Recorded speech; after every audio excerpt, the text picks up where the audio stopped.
La Tour de Londres est le symbole de l'autorité royale britannique. Durant près d'un millénaire, elle a accueilli rois, reines et joyaux de la couronne. Elle a successivement fait office de forteresse, de palais et de prison, et figure parmi les sites historiques les plus étudiés et documentés au monde. Pourtant, des archéologues y ont mis au jour des restes humains troublants, enfouis à seulement 3 mètres sous le passage. À qui appartiennent-ils? Et comment ont-ils pu rester cachés si longtemps? La Tour de Londres se dresse sur la Tamise, au cœur de la capitale.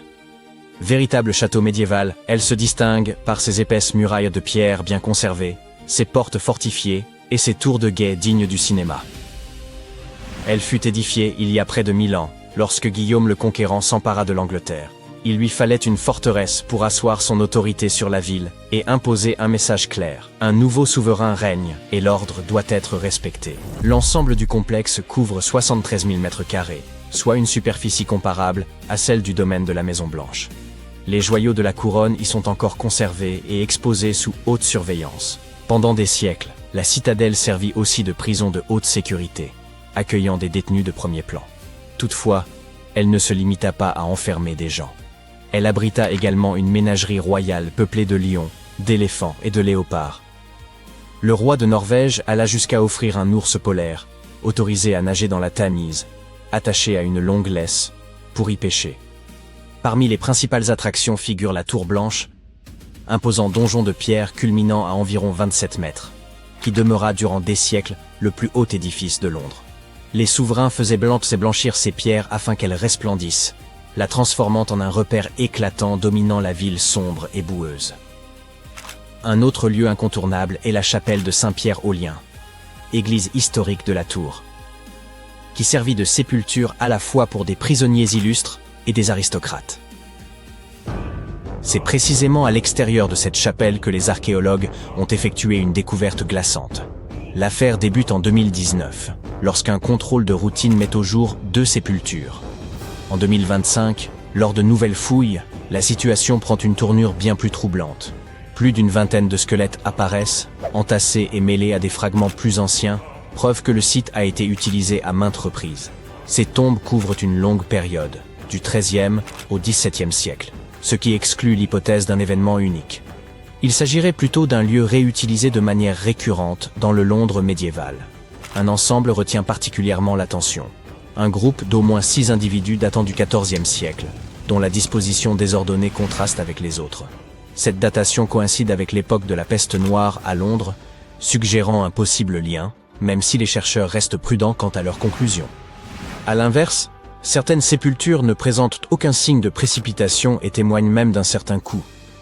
Plusieurs individus furent inhumés dans des cercueils. Dans un cas, le bois s'est entièrement décomposé, laissant dans l'argile l'empreinte nette d'un cercueil, comme une ombre figée. Selon le rapport, cette trace aurait contenu un individu jeune, enterré au XIIIe siècle. La chapelle elle-même apporte des indices.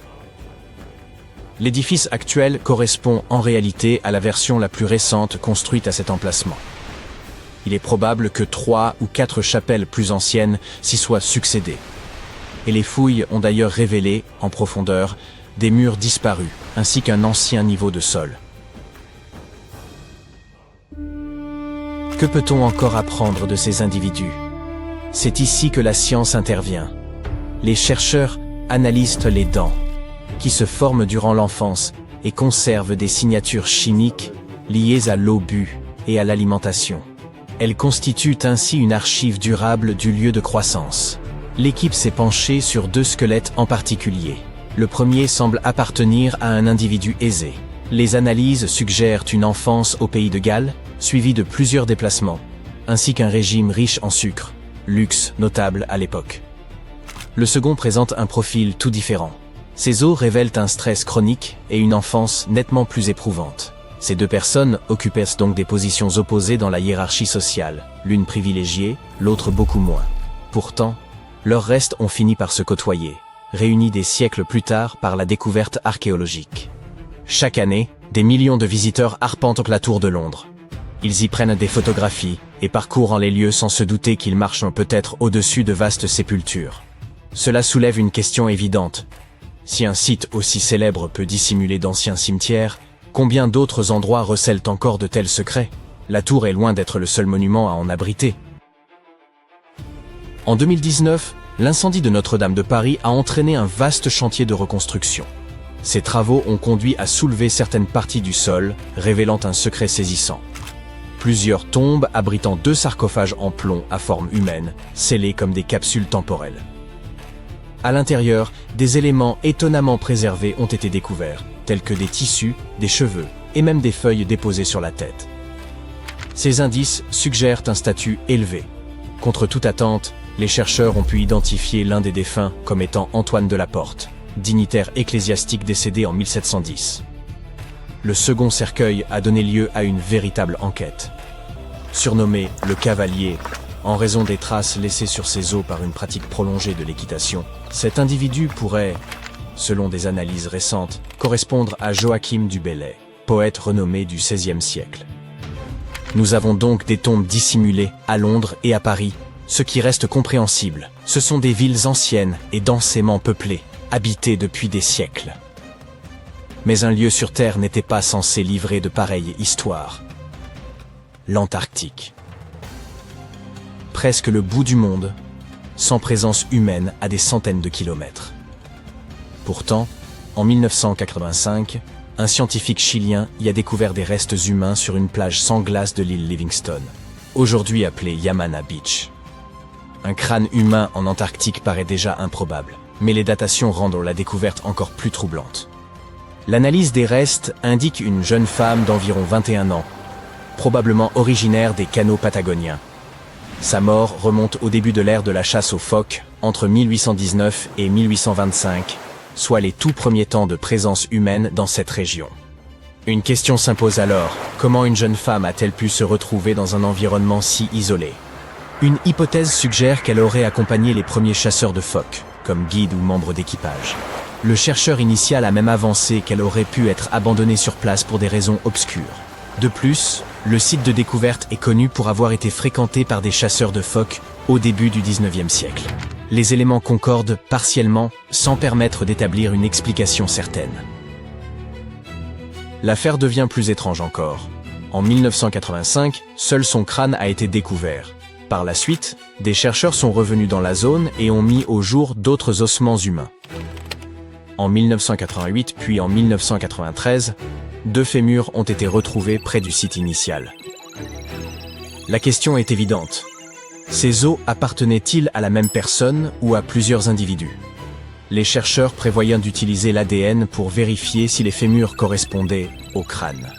Si ces 3 sites démontrent une chose, c'est que des découvertes peuvent surgir partout.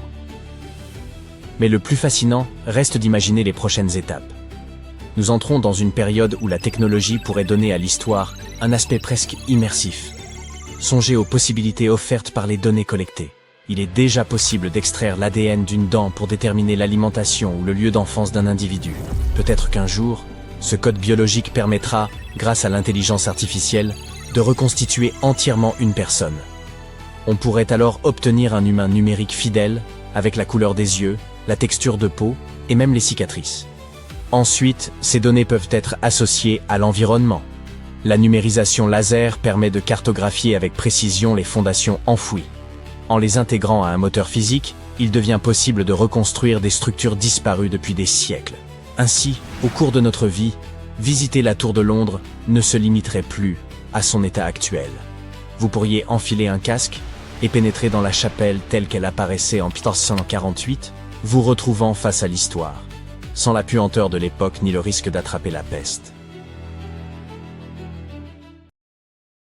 Il existe, tout près de Stonehenge, quelque chose d'absolument colossal et de profondément troublant. Plus d'une douzaine de fosses gigantesques creusées dans le sol. Toutes sont disposées avec une étrange précision et dessinent un cercle parfait de plus d'1 kilomètre de diamètre. Durant des années, nul ne sut les expliquer. Trop vastes pour des pièges, trop ordonnés pour des gouffres naturels, bien trop volontaires pour être dus au hasard. Et la question demeurait, qui possédait, il y a 4000 ans, le pouvoir, le savoir et les motifs nécessaires pour remodeler ainsi le paysage? Ces fosses encerclent un site nommé Durrington Walls. Vaste colonie néolithique, située à quelques minutes de marche de Stonehenge. Les archéologues estiment à présent qu'elles furent creusées vers 2500 avant notre ère, durant le néolithique récent, à une époque où l'on vivait censément d'une agriculture simple, sans outils métalliques, sans écriture ni mathématiques modernes. Chaque cavité atteint près de 9 mètres de large et descend à environ 4 ou 5 mètres, formant ensemble un anneau presque parfait. Pour démontrer que ces fosses n'étaient pas naturelles, les chercheurs ont mené une véritable enquête. Ils ont prélevé des carottes de sol et analysé la terre elle-même, y compris des traces microscopiques d'ADN ancien, et la datation par luminescence, qui révèle quand le sol a vu la lumière pour la dernière fois. Tous les résultats convergeaient, ces fosses furent creusées délibérément par des humains. Voici où les choses deviennent réellement stupéfiantes. Les fosses n'ont pas été creusées au hasard au fil des déplacements, mais conçues comme un projet unique et cohérent. Cela implique que les bâtisseurs néolithiques savaient imaginer un cercle gigantesque, mesurer des distances en terrain découvert et coordonner des équipes sur une immense étendue, sans GPS, sans drone, ni même carte aérienne. Ils ne disposaient que d'hommes, de cordes, d'outils de bois et d'un savoir partagé. Alors pourquoi consentir un tel effort ? Les archéologues estiment que ces fosses relevaient d'un paysage rituel plutôt que fonctionnel. Durrington Walls apparaît déjà comme un lieu de rassemblement pour cérémonies, banquets et événements saisonniers. Le cercle aurait pu marquer une limite sacrée, séparant les terres ordinaires d'un espace chargé de puissance spirituelle. Certains chercheurs y voient même une frontière entre le monde des vivants et celui des profondeurs. L'ampleur de cette structure est remarquable. Elle pourrait compter parmi les plus vastes monuments préhistoriques jamais édifiés en Grande-Bretagne, dépassant Stonehenge lui-même si l'on considère sa surface totale. Et contrairement aux pierres dressées de Stonehenge, ce monument est demeuré invisible durant des millénaires, dissimulé silencieusement sous l'herbe.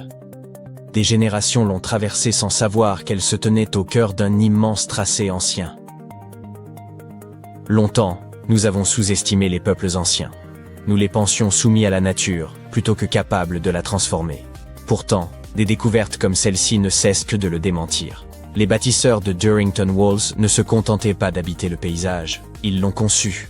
Ils raisonnaient en termes de géométrie, de symboles et de sens inscrits dans la durée. Et ce n'est pas un cas isolé. Partout dans le monde, grâce aux technologies récentes, les scientifiques mettent au jour des preuves montrant que les sociétés anciennes travaillaient à des échelles immenses avec une précision saisissante. Dans la forêt amazonienne, des chercheurs ont découvert les vestiges de cités vieilles de 2500 ans dissimulées sous la canopée. Ils ont exploré la région à pied pendant plus de 20 ans avant que la technologie ne finisse par lever le voile. Le lidar, comparable à une vision à rayon X capable de balayer un paysage à l'aide de lasers pour retirer virtuellement la jungle, a cartographié plus de 260 km². Il a permis d'identifier plus de 6000 plateformes rectangulaires de terre, sans doute des habitations ou des édifices publics, ainsi que des terrasses agricoles, des réseaux de drainage et des champs soigneusement modelés. Rien d'aléatoire ici. Au moins 15 implantations distinctes apparaissaient, reliées par de larges routes droites traversant le terrain. Ces voies ne suivaient ni les rivières ni les pentes, mais se croisaient à angle droit parfait, dessinant une véritable grille. Les chercheurs estiment que des populations des cultures Kilamop et Upano y vécurent entre environ 500 avant et 300 à 600 après Jésus-Christ. Elles cultivaient le maïs et la patate douce, transformaient le relief et bâtirent un système durable pendant des siècles. De telles découvertes révèlent une réalité frappante. Bien plus de gens vivaient en Amazonie qu'on ne l'avait jamais supposé, des dizaines, voire des centaines de milliers. Et ils ne se bornaient pas à y subsister. Ils façonnaient activement leur environnement. Comme à Durrington Walls, l'essentiel de l'histoire demeurait visible sans être compris, jusqu'à ce que la technologie rattrape enfin le passé. Puis vient le Pérou, avec l'un des plus grands casse-têtes de l'archéologie, les lignes de Nazca. Ces figures colossales d'animaux, de plantes et de formes géométriques s'étirent sur le sol comme un message ancien, si vaste que seuls les oiseaux ou les satellites peuvent en saisir l'ensemble. Pendant des décennies, on a cherché à comprendre pourquoi les Nazca les avaient tracés, comment ils s'y étaient pris, et ce que signifiaient ces motifs monumentaux. Longtemps, L'énigme est restée irrésolue. En parcourant le désert ou en le survolant, les archéologues repérèrent des lignes et des silhouettes et se demandaient s'il en manquait. Car celle déjà connue n'était que la partie visible de l'ensemble. Le travail de terrain traditionnel, lentement mené à la main, exigeait un temps considérable. Et malgré cela, des dizaines de dessins plus discrets demeuraient trop ténus pour être perçus à l'œil nu.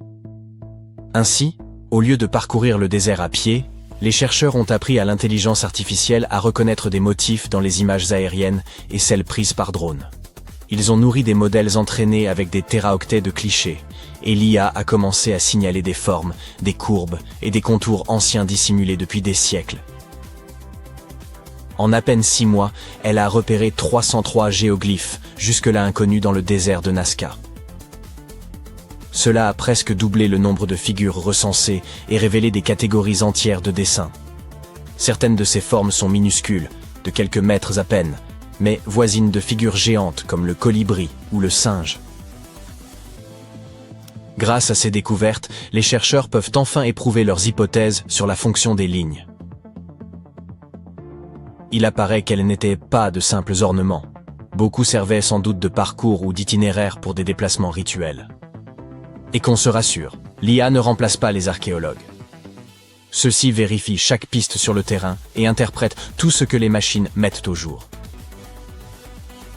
De retour en Grande-Bretagne, le cercle de Fos se rattache aussi à une structure encore plus ancienne. Un site du début du néolithique nommé Robin Hood's Ball. Éloigné des pierres célèbres, il semblait tout à fait secondaire. Pourtant, il s'avère que Robin Hood's Ball remonte à environ 3600 avant notre ère, soit près de 5 siècles avant Stonehenge. Il s'agit de ce que les archéologues appellent une enceinte à fossés interrompus, un vaste ouvrage circulaire de talus et de tranchées discontinues. Les fossés y sont divisés en courts segments séparés par de petits intervalles. Loin d'exclure les gens, cet ensemble devait les rassembler. Les archéologues pensent que ces enceintes servaient de lieu de regroupement, de festins, de rituels et de cohésion sociale pour les premières communautés agricoles. Puis survint un rebondissement inattendu. Lors de l'aménagement d'un terrain à Larkhill, sur une colline au nord-est de Stonehenge, destinée à des logements militaires, les archéologues mirent au jour les traces d'une autre enceinte de ce type. La carte s'en trouva bouleversée. Le paysage ne s'était pas développé à partir de Stonehenge. Il était déjà animé bien avant l'érection des pierres. En poursuivant les fouilles, les chercheurs découvrirent des centaines d'outils en silex, de fines pointes de flèches en forme de feuilles, des fragments de crânes humains et des bois de cervidés, sans doute employés pour creuser. Puis apparut la poterie. Des styles différents surgissaient selon les secteurs, dans les fossés ou dans des fosses voisines. Or ces styles sont de véritables empreintes culturelles. Leur diversité suggère que plusieurs groupes fréquentèrent le même lieu, y apportant leurs traditions, leurs outils et leurs objets. Tout cela transforme notre regard sur Stonehenge. Les pierres n'ont pas jailli du néant. Elles se sont dressées dans un paysage déjà chargé de sens, de mémoire et de circulation. Chaque découverte nouvelle, qu'elle provienne de Stonehenge, de l'Amazonie ou du Pérou, oblige les archéologues à réécrire les manuels et le monde entier à repenser l'idée de progrès. Il apparaît que les anciens compensaient l'absence d'acier et d'électricité par l'observation, l'inventivité et un sens partagé. Un jour, je parcourais la jungle, muni d'une carte mal dessinée sur un morceau de tissu. Après des jours de marche, j'atteignis un ancien temple maya. Dès que j'y entrais, un bruit étrange se fit entendre. Je me retournai pour partir, mais soudain, le sol se fissura sous mes pieds, et je tombai directement dans une tombe vieille de 1600 ans. Finalement, j'eus de la chance. Ce jour-là, je ressortis chargé des jades étincelants, de coquillages sculptés, et je trouvai aussi un masque effrayant. Sa malédiction me hante toujours aujourd'hui. Bon, ça ne s'est peut-être pas passé exactement comme ça. Ou peut-être que ça ne m'est même pas arrivé. Hélas, l'archéologie dans la vraie vie, c'est pas comme les films d'Indiana Jones. Cependant, les découvertes peuvent être tout aussi importantes. Surtout au Belize, où des archéologues viennent de découvrir la première tombe identifiable d'un souverain dans la ville maya perdue de Caracol. Après 40 ans de fouilles. Une équipe a finalement réussi à ouvrir une chambre cachée, enfouie profondément sous une structure qu'ils avaient déjà étudiée. Et à l'intérieur de cette tombe, qui a environ 1600 ans, se trouvait Tekab Shak, le premier roi connu de Karakol. On traduit couramment son nom par « Dieu de la pluie et de la branche d'arbre », ce qui est très poétique et vraiment génial. Le roi Shak était considéré comme une divinité maya qui contrôlait la pluie, le tonnerre et les éclairs. Selon le folklore, il utilisait des haches pour frapper des serpents porteurs de pluie dans le ciel, et il se mettait à pleuvoir. Le roi enterré est considéré comme le fondateur de la dynastie. Et cette dynastie a duré plus de 460 ans. Et en jugeant par ce qui a été enterré avec lui, nous pouvons supposer que le roi Shak était très admiré. Sa tombe contenait des perles de jade, des os sculptés, des bijoux en coquillage et des vases en poterie rituelle. L'un de ces vases représente Ekchua, la divinité maya du commerce, recevant des offrandes. D'autres montrent des prisonniers liés. Les archéologues ont su qu'ils avaient trouvé une haute royauté lorsqu'ils ont remarqué des quantités considérables de cinabre rouge dans la tombe, un matériau rare et coûteux propre au monde maya. Il y avait aussi un masque en mosaïque de jade, assemblé comme un puzzle pour couvrir le visage du roi d'un vert éclatant. On n'utilisait pas seulement le jade parce qu'il est très brillant. Il était sacré et symboliquement associé à la vie et à la mort. Le jade poli scintille comme s'il avait été trempé dans de l'eau, et il est froid au début mais se réchauffe rapidement dans la main. Pour les anciens Mayas, cette qualité faisait du jade une substance vivante, respirante. Et pour cette raison, il possédait une grande importance religieuse et spirituelle. Les Mayas l'associaient au souffle de la vie, à la royauté, à l'éternité. Couvrir de jade le visage de quelqu'un montrait à quel point cette personne était importante. Le masque du roi Shak n'a pas encore été examiné correctement, mais un autre masque célèbre, celui du roi Pakal, est lui constitué de plus de 346 fragments de jade vert. Un travail méticuleux. Mais ce qui est peut-être le plus fascinant, symboliquement à propos de ce roi, c'est qu'il était vieux, pas seulement parvenu au bout d'une longue vie, mais vieux au point d'être édenté. Pour nous, cela signifie qu'il ne sait pas bien nettoyer les dents. Parce que non, on ne perd généralement pas ses dents simplement en vieillissant, à condition qu'on maintienne une bonne hygiène bucco-dentaire et qu'on ait les soins adéquats. D'un autre côté, selon les légendes mayas, les édentés possédaient des pouvoirs spirituels. Les dirigeants et les chamans servaient d'intermédiaires entre les différents royaumes, et dans l'art, les divinités âgées ou du monde souterrain étaient souvent représentées sans dents. Et puisqu'on parle de monde, la cosmologie maya divisait l'univers en 3 couches.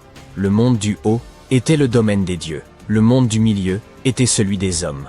Il reposait sur le dos d'une tortue ou d'un caïman géant et était entouré d'une mer primordiale. Et en dessous se trouvait le monde d'en bas, connu sous le nom de Xibalba, un royaume sombre et complexe, peuplé d'esprits et d'ancêtres. Et certaines personnes, notamment les dirigeants, les chamans et les anciens, étaient censés se déplacer entre ces mondes. Notre roi était un dirigeant, portait un nom de type divin et était un ancien édenté. Son niveau de puissance devait être incommensurable. Mais ce n'est pas tout. Voici le plus inquiétant. La tombe était enfouie sous une autre tombe, découverte en 1993. Les archéologues enquêtèrent sur une autre sépulture lorsqu'ils ont réalisé qu'une autre chambre était cachée en dessous. Une cachette intéressante. Remarquablement, ça a fonctionné. Pendant plus de 1600 ans, personne ne l'a trouvée. Cela fait de la tombe de Tekab Shak la première jamais découverte à Karakol, qui puisse être définitivement liée à un souverain connu, grâce aux hiéroglyphes, au contexte funéraire et aux artefacts. Si vous n'êtes pas fan de géographie ou d'histoire, vous n'avez probablement jamais entendu parler de Karakol. Aujourd'hui, c'est une ruine isolée au cœur des jungles de l'ouest du Belize. Mais il y a environ 16 siècles, Karakol était l'une des plus grandes et des plus puissantes villes de tout le monde maya. À son apogée, elle s'étendait sur plus de 200 km², ce qui, pour référence, est plus vaste que l'actuelle Belize City. Sa population était d'environ 100 000 personnes. C'est plus que la plupart des villes européennes de l'époque. Et elle n'était pas seulement grande, elle était avancée. Karakol comptait des pyramides, des terrains de jeux de balles, des palais, des réservoirs et un système routier très complexe. Des autoroutes de calcaire s'étendant sur des kilomètres à travers la jungle. Des fouilles passées ont également mis au jour des pointes de flèches, des forêts, des fusailloles, des figurines et des outils du quotidien. La tombe de Tekab Shak est l'une des 3 tombes principales trouvées dans l'acropole nord-est. Celle-ci est située près de Kahana, Le complexe architectural central de Caracol est l'un des plus hauts bâtiments construits par l'homme au Belize jusqu'à aujourd'hui. Il atteint une hauteur impressionnante de 43 mètres et comporte plusieurs étages où l'on trouvait l'élite et les temples. Mais même avec cette taille, trouver des tombes n'est pas du tout chose facile. La plupart ont déjà été pillées. Nous ne savons pas ce qui se cache encore là-bas. Et dans certaines zones, creuser risque de causer de dégâts. C'est pourquoi il a fallu des décennies aux chercheurs pour finalement trouver quelque chose d'intact. Toutefois, ils ont répertorié plus de 850 sépultures et 175 tombes à Caracol au cours de leur mission qui a duré 4 décennies. L'une des premières tombes, datant d'environ 350 de notre ère, est une sépulture par crémation contenant des artefacts rituels tels que des lames en obsidienne, des pointes de lance et des stylets de céramique associés au Mexique central. Si vous êtes archéologue, cette ville sera pour vous mine d'or historique. Mais les mines d'or historiques s'accompagnent souvent de mises en garde. Par exemple, n'entrez pas, le plafond pourrait vous tomber dessus. De plus, même si les scientifiques sont enthousiastes à propos de cette découverte, le roi est probablement agacé s'il peut réellement voyager entre les différents mondes. Alors, qu'est-ce qu'on fait maintenant que le repos éternel du roi a été perturbé?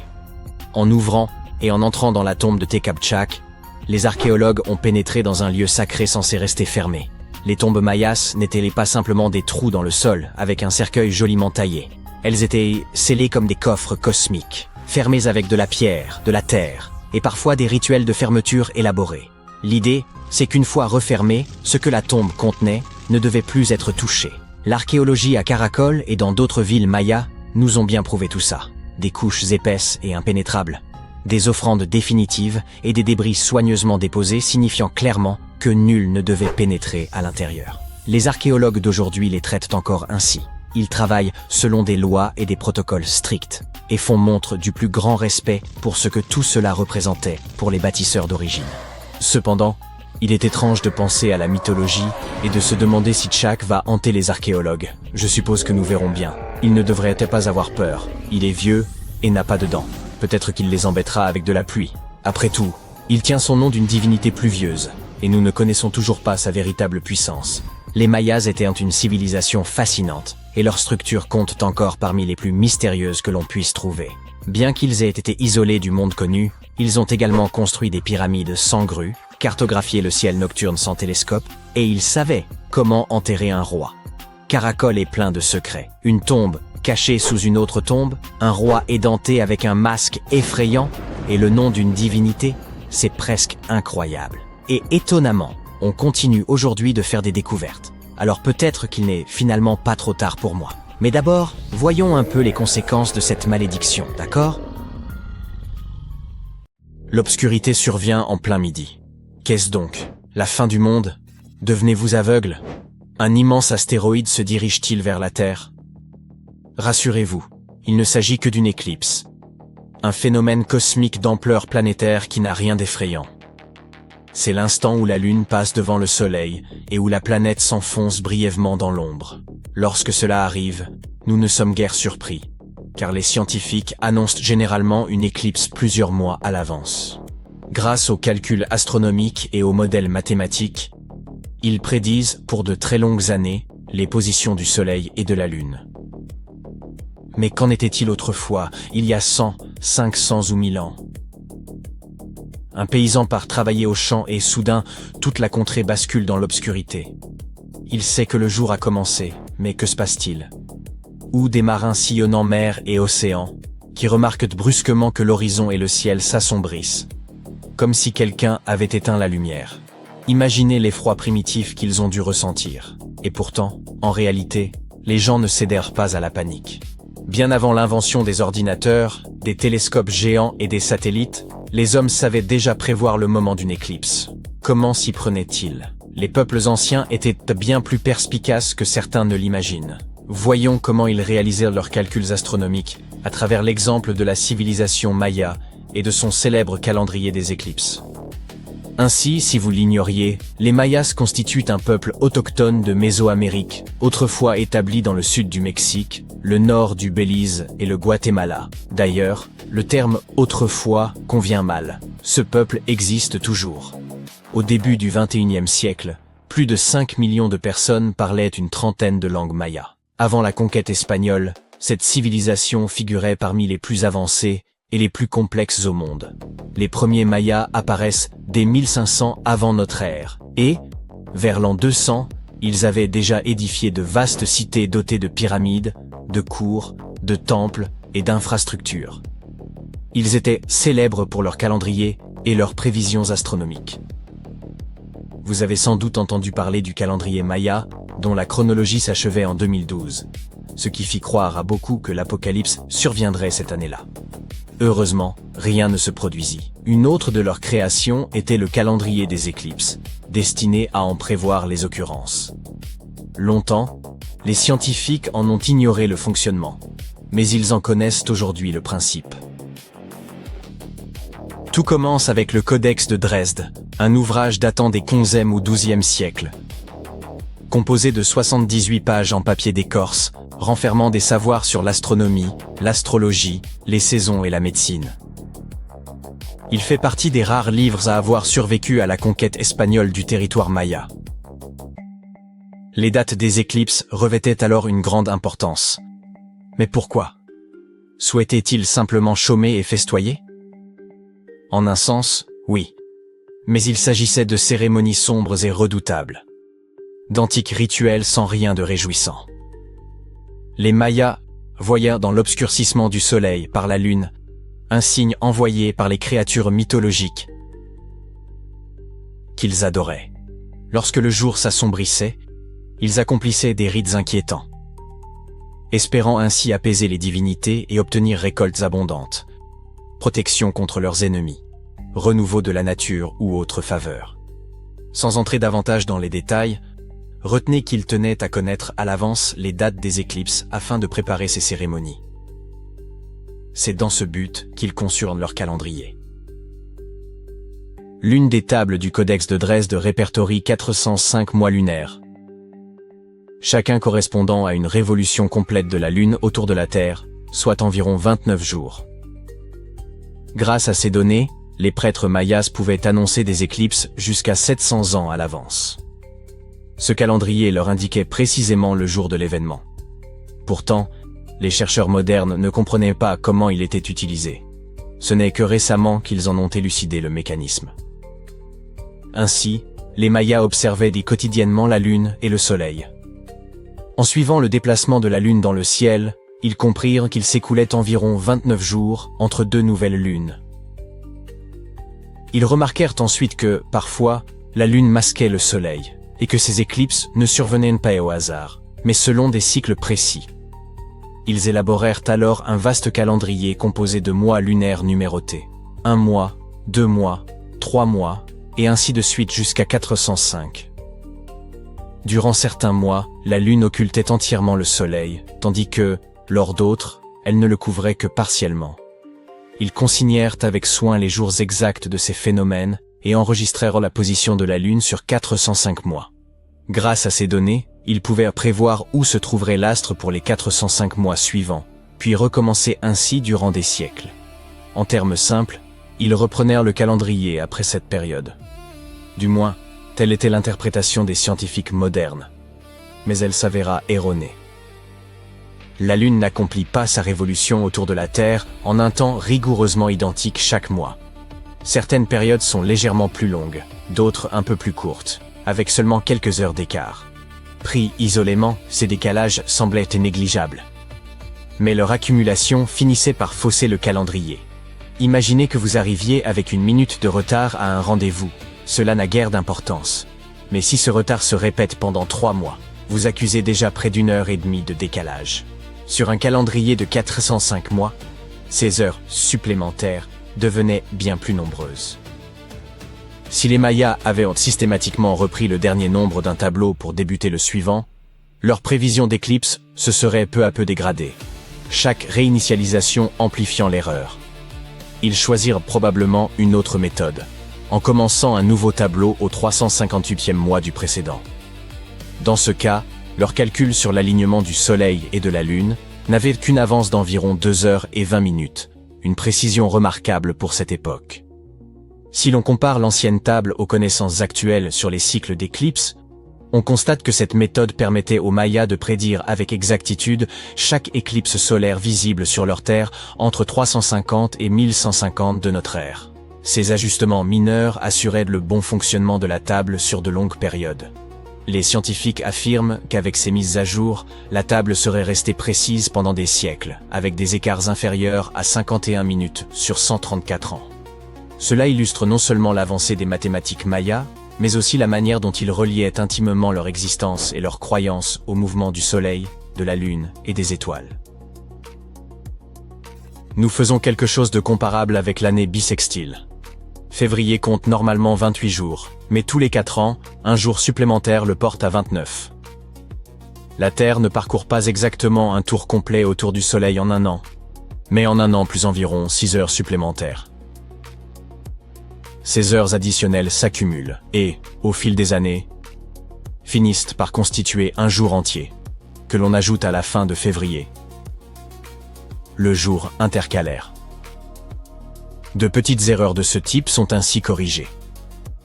Les Mayas appliquaient un procédé analogue pour leur calendrier des éclipses. Mais comment choisissaient-ils les points de référence pour leurs calculs astronomiques? Nous l'ignorons. Ils y parvenaient sans ordinateur, télescope ni autre technologie moderne, simplement grâce à leur remarquable capacité d'observation de la nature. Un système similaire de cycles a conduit certaines personnes à croire que le monde prendrait fin en 2012. Les Mayas avaient conçu un calendrier débutant en 344 avant notre ère et se terminant le 21 décembre 2012, qu'ils percevaient comme la fin d'un ancien cycle et le commencement d'un nouveau. Notre culture contemporaine a, hélas, transformé ce point en une supposée fin du monde. Outre leur calendrier, les Mayas ont érigé des structures architecturales uniques et inventé l'un des systèmes d'écriture les plus élaborés. Ils étaient également grands amateurs de chocolat liquide. Ils cultivaient les cacaoyers, récoltaient les fèves, les séchaient, les broyaient et les mélangeaient à de l'eau, chauffant le tout pour obtenir une boisson mousseuse et très amère qu'ils adoucissaient avec du miel ou agrémentaient de piments et d'autres épices. Les Mayas ont réalisé de nombreuses inventions fascinantes, mais ce sujet mérite une exploration plus approfondie dans une autre vidéo. Savez-vous quelle quantité d'or a été extraite par l'humanité au fil de l'histoire? Environ 233 000 tonnes, et les 2/3 de cette masse furent exploités après les années 1950. Divers pays, époques et des milliers de personnes impliquées. Mais que se passerait-il si d'immenses gisements d'or étaient découverts en un seul lieu? Et si un immense gisement de minerai d'or était révélé? Non, pas juste immense, mais proprement gigantesque. C'est exactement ce qui a été mis au jour en Chine. Un groupe de géologues a identifié environ 40 filons d'or, renfermant approximativement 330 tonnes de minerai. Mais ce n'est pas tout. La modélisation 3D a révélé que davantage d'or repose en profondeur. À quelques 3000 mètres, plusieurs centaines de tonnes supplémentaires pourraient se trouver. En tout, il est possible qu'ils découvrent des gisements totalisant près de 1100 tonnes d'or. Pouvez-vous concevoir pareille quantité? Cela correspond à environ 70 milliards d'euros. Waouh! Les experts indiquent que ce gisement recèle environ 139 grammes d'or par tonne de minerai. Cela peut sembler dérisoire, mais c'est en réalité un taux remarquable dans l'exploitation aurifère. Habituellement, 10 grammes par tonne est considéré comme excellent. Si toutes les estimations s'avèrent exactes, il s'agira de la plus vaste mine d'or au monde, surpassant même la mine de South Deep en Afrique du Sud, qui recèle 1025 tonnes d'or. Certains s'inquiètent, et d'autres se réjouissent. L'or, toujours l'or dans les esprits. Tous désirent de l'or, tous en acquièrent. Sa valeur s'accroît, et il apparaît bien plus sûr que le bitcoin ou l'argent liquide. L'or évoque richesse et luxe. Il demeure constamment un placement précieux et rentable. Mais un instant, pourquoi en est-il ainsi? Qu'est-ce qui pousse les gens à s'enthousiasmer pour ce métal brillant? La vérité est que l'or possède à la fois une valeur pratique et psychologique. Depuis des siècles, l'or incarne le pouvoir, le prestige et la prospérité au sein de diverses cultures. Il semble que nous portions en nous une mémoire ancestrale nous signalant que l'or est précieux. Songez aux innombrables problèmes qu'il aura causés aux héros littéraires et aux multiples aventures autour de l'or que nous avons vues au cinéma. L'or suscite la joie et l'avidité, la cruauté et la domination. Voilà pourquoi il séduit tant de monde. Certes, il charme par son éclat, mais il demeure aussi d'une grande utilité. L'or ne rouille pas, ne se corrode pas, se conserve sur de longues périodes et ne se détériore pas. Il constitue l'investissement fiable par défaut. Toutes les autres formes d'épargne risquent de perdre de leur valeur lors des crises, tandis que l'or reste stable. Le seul inconvénient réside dans le risque de vol. Outre la joaillerie, l'or intervient dans l'électronique, la médecine, l'aérospatiale et de nombreux autres secteurs. Le Bitcoin tire sa valeur de la confiance des gens à travers le monde. L'argent possède sa valeur grâce à l'appui des autorités. L'or, en revanche, a une valeur intrinsèque. Il est tangible, visuellement séduisant, et son prix est consolidé par la croyance séculaire en sa valeur durable. Mais ne laissez jamais l'or vous troubler. Nombreux sont ceux qui perdent leur honneur, voire la raison à cause de lui. Évitez ce piège. Ce n'est qu'un simple morceau de métal brillant. D'autres métaux précieux existent dans le tableau périodique. Le palladium, l'argent, le cuivre, le platine. Pourquoi l'or occupe-t-il la première place? Les métaux moins nobles tels que le cuivre, le fer, le plomb et l'aluminium se corrodent et rouillent. L'aluminium, de surcroît, manque de durabilité. Le platine et le palladium surpassent l'or en prix. Mais leur rareté et la difficulté de leur extraction en limitent l'exploitation. Peu de pièces pourraient en être faites. L'argent, plus tendre que l'or, ternit, se raye et se déforme. Et, pour être franc, l'or reste le plus séduisant. Mais une autre raison explique ce coût élevé. Il est ardu à obtenir. L'extraction de l'or constitue un processus fastidieux. Dans les documentaires, vous avez peut-être observé des personnes se tenir à l'embouchure d'une rivière, collectant limon et argile, les tamisant à travers de la gaze et de petits filets, pour y découvrir quelques particules d'or. Il s'agit là de l'une des méthodes d'extraction de ce métal précieux. Il faut fournir un travail considérable pour obtenir seulement quelques fragments. Comment déniche-t-il l'or? Autrefois, c'était une question de chance. Quelqu'un marchait le long des rives et apercevait un éclat dans l'eau. Aujourd'hui, les méthodes de détection se révèlent bien plus efficaces. Les géologues savent que l'or est présent dans presque toutes les roches et tous les sols, mais ces particules sont si infimes qu'elles échappent à l'œil. Lorsque la concentration devient suffisamment élevée et perceptible, commence alors le travail d'extraction. Des équipes géologiques spécialisées recherchent activement ces sites. Dès qu'elles découvrent de l'or, elles forent des puits, prélèvent des échantillons de sol et évaluent si la quantité de métal permet une exploitation minière à grande échelle. La production dépend de la nature du gisement. Lorsque l'or se trouve dans une roche dure, les mineurs forent des trous, y placent de la dynamite, puis la font exploser. L'explosion fragmente la roche afin d'en extraire le métal. Mais cela ne constitue que le début du processus. Après avoir rassemblé ces gros fragments, les ouvriers les transportent vers des usines pour en extraire le précieux matériau. Au premier stade, les spécialistes réduisent les gros fragments en morceaux plus petits. À l'aide de concasseurs, ils broient le minerai jusqu'à obtenir de petits fragments semblables à du gravier. Il est ensuite introduit dans des tambours rotatifs remplis de billes d'acier. La rotation des tambours permet aux billes de réduire le gravier en poudre sous la pression. Cette masse est ensuite mélangée à de l'eau et filtrée. Par la suite, l'or est extrait du minerai au moyen de solvants chimiques et de systèmes de purification complexes. Il se fixe au carbone, puis en est séparé, suivi de plusieurs procédés supplémentaires, incluant l'électrolyse et des purifications plus approfondies. Enfin, l'or est fondu, débarrassé de ses impuretés, coulé en lingots, puis expédié vers d'autres installations pour un traitement complémentaire. Oui, il s'agit d'un processus difficile et chronophage, et il n'est pas toujours rentable. Il est possible de découvrir un gisement de métal précieux, mais son extraction peut s'avérer trop onéreuse et la quantité d'or ne suffira pas à rendre l'effort économiquement justifiable. Seuls 10% des dépôts mondiaux d'or contiennent suffisamment de matières précieuses pour compenser les coûts d'extraction et de traitement. De nombreuses zones regorgent d'or, mais savez-vous combien sont réellement exploitables de manière productive? Moins de 0,1%. Cela constitue probablement une raison supplémentaire de la valeur exceptionnelle de l'or. Mais existe-t-il un autre matériau capable de susciter un tel engouement? Oui, et l'on le surnomme l'or liquide. Il s'agit de l'hélium. Ce gaz sert à gonfler les ballons, mais ce n'est pas là son principal intérêt. L'hélium peut atteindre des températures ultra basses, possède des propriétés supraconductrices et se distingue par sa légèreté. Il est utilisé en médecine pour le diagnostic, notamment pour l'imagerie par résonance magnétique. L'hélium refroidit les réacteurs nucléaires et régule la température du carburant des fusées lors du lancement. Lors de plongées profondes, les plongeurs respirent un mélange d'hélium et d'oxygène pour éviter les troubles liés aux variations de pression.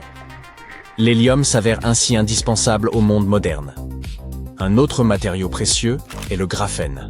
Ce n'est pas seulement l'un des matériaux les plus résistants au monde, c'est également un excellent conducteur. La chaleur et l'électricité le traversent aisément, ce qui le rend extrêmement prometteur pour le développement de... Quoi exactement? Étant donné que le graphène est aussi flexible, hydrofuge, non toxique et doté de propriétés antibactériennes, il se prête au développement d'innombrables applications. Équipements médicaux, génie mécanique, électronique, construction, logistique, conservation énergétique, industrie spatiale et sous-marine, et bien plus encore. Les savants estiment que le graphène pourrait permettre l'émergence de technologies révolutionnaires susceptibles de transformer la vie de tous. Un processus similaire s'est produit avec le silicium, largement utilisé pour produire des semi-conducteurs et des batteries rechargeables. Sans silicium, nous ne disposerions probablement pas de smartphones, d'ordinateurs portables, ni d'autres appareils électroniques. Le graphène pourrait lui aussi provoquer un nouveau bond technologique.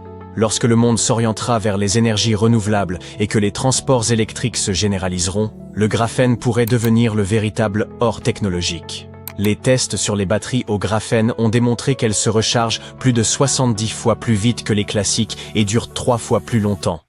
Par ailleurs, elles sont peu coûteuses et respectueuses de l'environnement.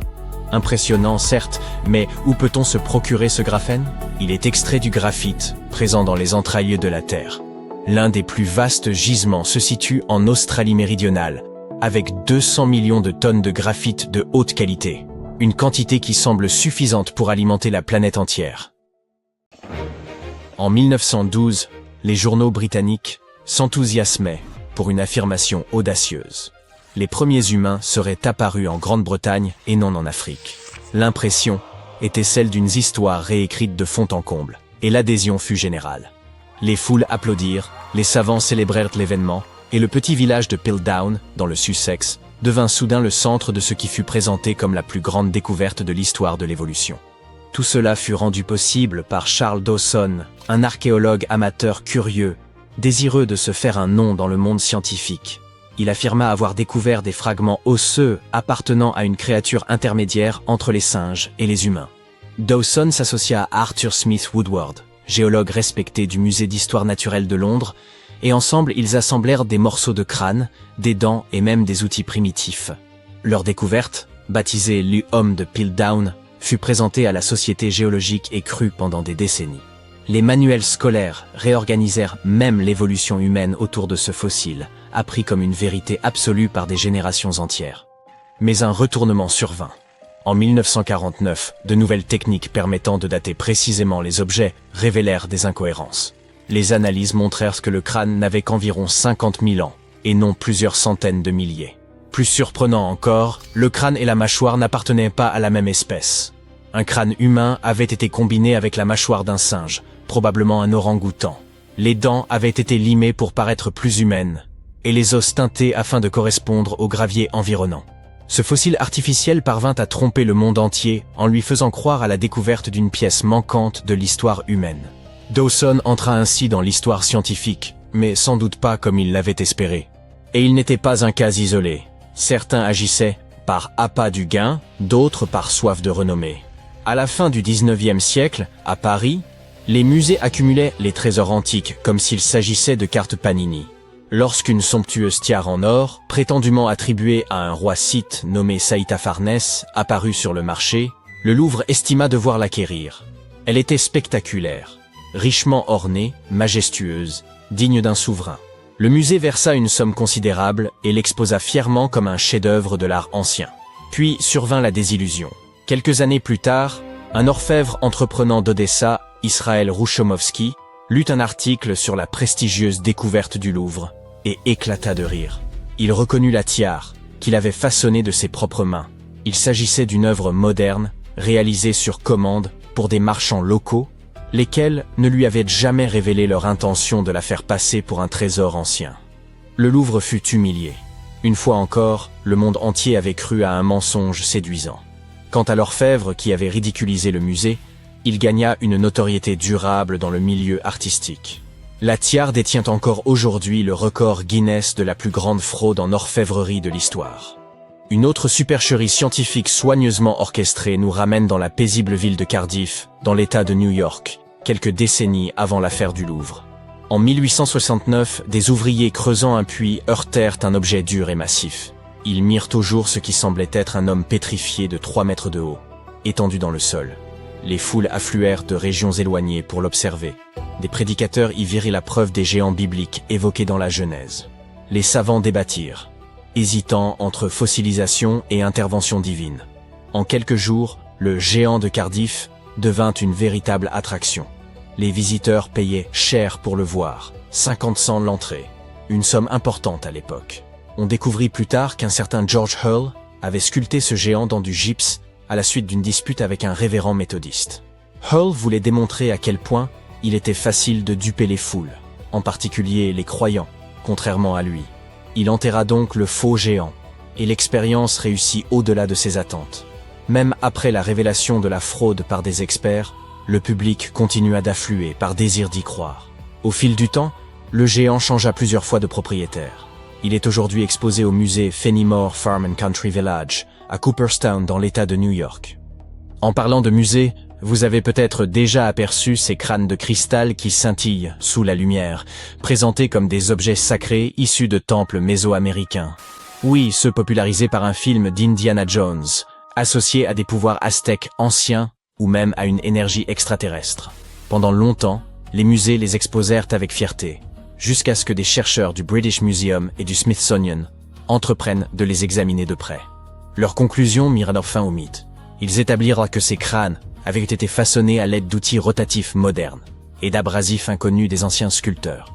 Autrement dit, ils furent fabriqués au 19e ou 20e siècle à l'aide de machines contemporaines et réussirent à tromper le monde entier. Il ne s'agissait ni de messages divins, ni de vestiges de civilisation venus de l'espace, mais simplement de presse-papier luxueux qui persuadèrent bien des gens de l'existence de prétendus pouvoirs anciens. Faisons maintenant un bond de plusieurs décennies vers une époque plus proche de la nôtre. Dans les années 1960, l'université de Yale révéla ce qui semblait être une découverte capable de réécrire l'histoire. Une carte du XVe siècle représentant l'Amérique du Nord sous le nom de Vinland. Cela impliquait que les Vikings avaient cartographié le continent bien avant Christophe Colomb. Les titres de presse furent sensationnels. L'idée avait quelque chose de romanesque. Des explorateurs traversant des mers glacées des siècles avant que l'Europe ne sache même que l'Amérique existait. Pourtant, un détail posait problème. Le parchemin était bien médiéval, mais pas l'encre. Des décennies d'analyse montrèrent qu'elle contenait du dioxyde de titane, un pigment mis au point au XXe siècle. En 2021, Yale le confirma officiellement. La carte de Vinland était une contrefaçon moderne, tracée sur un parchemin ancien pour paraître authentique. Elle ne témoignait pas du génie viking, mais plutôt de l'ingéniosité humaine d'un côté et de notre crédulité de l'autre. Et lorsqu'il est sa question de persuasion, l'effort est moindre lorsqu'une source réputée comme National Geographic relaie l'information, n'est-ce pas? En 1999, le magazine présenta ce qu'il pensait être la découverte ultime, un fossile reliant les dinosaures aux oiseaux. Baptisé Archaeoraptor, il devait transformer notre compréhension de l'évolution. Provenant de Chine, il semblait parfait au premier regard. Une queue de dinosaure, des ailes d'oiseau et des os racontant l'histoire de l'apparition du vol. Mais rapidement, des doutes apparurent parmi les paléontologues. Les os ne s'alignaient pas correctement. Des scanners révélèrent alors la vérité. Le fossile avait été assemblé à partir de morceaux appartenant à des espèces différentes. Une queue de dinosaure issue d'un fossile, un corps d'oiseau provenant d'un autre. Quelqu'un avait littéralement composé un spécimen de Frankenstein pour en accroître la valeur. L'embarras fut considérable, en particulier pour National Geographic, qui avait construit tout un récit autour d'un faux que le public voulait croire authentique.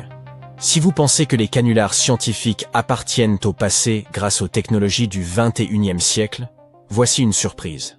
En 2020, le musée de la Bible à Washington fit une confession retentissante. Les 16 fragments de sa prestigieuse collection des manuscrits de la mer morte étaient tous des faux modernes. Des millions avaient été dépensés pour acquérir ce qui était censé être des textes sacrés vieux de 2000 ans, avant de découvrir qu'ils avaient été réalisés sur du parchemin ancien, mais peint avec une encre moderne. La fraude était si sophistiquée que même des experts s'étaient laissés tromper dans un premier temps. Des analyses approfondies finirent toutefois par lever le doute. Ces reliques n'avaient rien de sacré. L'enjeu ne se limitait pas à l'argent, mais touchait à la foi. Des milliers de visiteurs s'étaient tenus devant ces vitrines, éprouvant admiration, respect et sentiment de connexion, avant d'apprendre qu'ils avaient été confrontés à une supercherie. Et pour finir, voici sans doute l'une des impostures les plus glaçantes. En 2000, une momie apparut au Pakistan, présentée comme celle d'une princesse perse ancienne de 2600 ans, fille de Xerxès Ier. Elle fut découverte dans un sarcophage doré, enveloppé de vêtements d'or. Son visage, remarquablement conservé, troubla les archéologues qui restèrent médusés. Pourtant, quelque chose semblait clocher. Des scanners, des analyses linguistiques et une datation au carbone révélèrent une vérité effroyable. La momie n'était pas antique.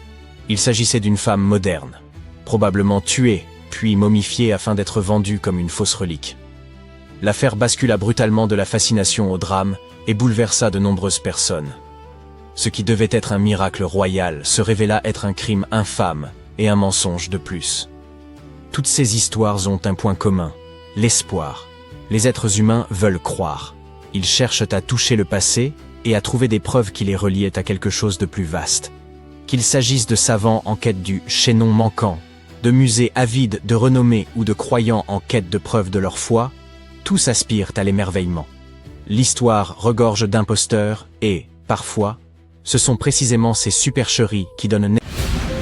Des plongeurs ont fait une découverte incroyable dans un gouffre en Floride. Et c'était « Stop ! Il faut placer un avertissement ici. Vous êtes sur le point d'entendre des informations scientifiques plutôt inhabituelles. Ce savoir fera de vous le petit malin de votre cercle d'amis, mais il y a aussi le risque qu'on vous prenne pour un crâne d'œuf. Il serait donc peut-être préférable de garder cela pour vous. Quoi qu'il en soit, ce ne sera pas superflu. » Ainsi, vous savez que les scientifiques divisent l'histoire de notre planète non seulement en périodes de temps, mais aussi selon les animaux qui vivaient à une époque donnée. Par exemple, il y a 2000 ans, la Terre aurait été habitée par le blobfish. Et on appellerait cela la période du blobfish. C'est une blague. Une telle période n'a jamais existé, mais vous voyez l'idée. La période comprise entre environ 479,2 et 358,9 millions d'années s'appelle le Dévonien, ou l'âge des poissons. Savez-vous pourquoi? Parce que les premiers poissons ont commencé à apparaître sur la planète. Le Paléogène est la période des grands mammifères. La célèbre période jurassique marque l'apparition des dinosaures géants, que l'on voit souvent au cinéma. Même aujourd'hui, nous vivons dans une période appelée le Quaternaire. Elle a débuté il y a environ 2,6 millions d'années et se poursuit jusqu'à nos jours. C'est l'ère des humains et des animaux modernes. Ainsi, la prochaine fois que quelqu'un vous demandera l'heure, vous pourrez simplement répondre « c'est le Quaternaire ». En bref, le nom de ces périodes dépend surtout des créatures qui peuplent la planète. La plus longue est le Précambrien, ou âge de la vie primitive, l'époque où le vivant a commencé à se répandre. Des vers au corps mou et des méduses nageaient dans l'océan, tandis que des micro-organismes vivaient sur Terre. Cette période représente presque 90% du temps géologique total de la Terre. Elle a commencé il y a environ 4,5 milliards d'années et s'est achevée il y a 540 millions d'années. Oh, c'est toujours une vidéo sur des plongeurs, ne l'oubliez pas. Et nous y reviendrons très bientôt, si l'on considère toutes ces périodes. Savez-vous laquelle compte parmi les plus mal étudiées? Celle au sujet de laquelle les chercheurs ne savent presque rien, surtout concernant les animaux qui y vivaient. Il s'agit de l'Irvingtonien, l'âge des mammifères terrestres nord-américains. Il s'étend d'environ 1,6 million à 250 000 ans avant notre ère. Les chercheurs disposent de très peu de fossiles provenant de cet intervalle, mais récemment, la situation a changé. Aux États-Unis coule la rivière Steinhatchee, qui s'étire sur plusieurs dizaines de kilomètres dans la région de Big Bend, en Floride. Or, il y a seulement 500 000 ans, un gouffre occupait l'emplacement de cette rivière. Un gouffre est un trou qui se forme lorsque l'eau dissout la roche en surface, le plus souvent du calcaire. Ces cavités apparaissent dans les zones très arrosées. Parfois, elles sont invisibles. Elles ressemblent à un sol ordinaire. Mais la terre y est meuble et peut s'effondrer facilement. Si vous tombez par accident dans un gouffre, espérons que l'on entendra vos cris et que l'on viendra vous aider. Mais dans un passé lointain, il y a environ un demi-million d'années, lorsque des animaux s'y aventuraient, ils ne pouvaient plus en sortir, et l'endroit devenait leur tombeau. Bien plus tard, une rivière s'est formée ici. Puis, plusieurs collectionneurs de fossiles ont décidé d'explorer ce site et y ont découvert un véritable trésor paléontologique. Ils ont plongé dans la rivière et ont atteint le fond. Là, dans l'eau trouble, ils ont aperçu des dents de cheval dépassant du sédiment. Pour beaucoup d'entre nous, ce serait une trouvaille inquiétante, mais pour eux, c'était le gros lot. Après les dents, ils ont mis au jour un os de sabot et le crâne d'un animal inhabituel. À cet instant, les collectionneurs ont compris qu'ils venaient de faire une découverte majeure. Au fil du temps, le gouffre s'est rempli de roches sédimentaires. Puis, la rivière a compacté toute cette masse, ce qui a permis de préserver ce qui se trouvait à l'intérieur. De nombreux animaux se sont retrouvés piégés dans cette fosse il y a un demi-million d'années, et ce n'est que maintenant que l'on a pu les en extraire, ou plutôt ce qu'il en reste. Les plongeurs ont mis au jour plus de 500 fossiles d'animaux anciens, y compris des espèces inconnues. Ils ont récupéré des os très bien conservés de chevaux primitifs, de tatous géants, de paresseux, et même d'une nouvelle espèce, de tapirs. Le musée d'histoire naturelle de Floride a examiné ces restes et établi qu'ils appartenaient à l'Irvingtonien, cet âge des mammifères terrestres d'Amérique du Nord encore mal connu.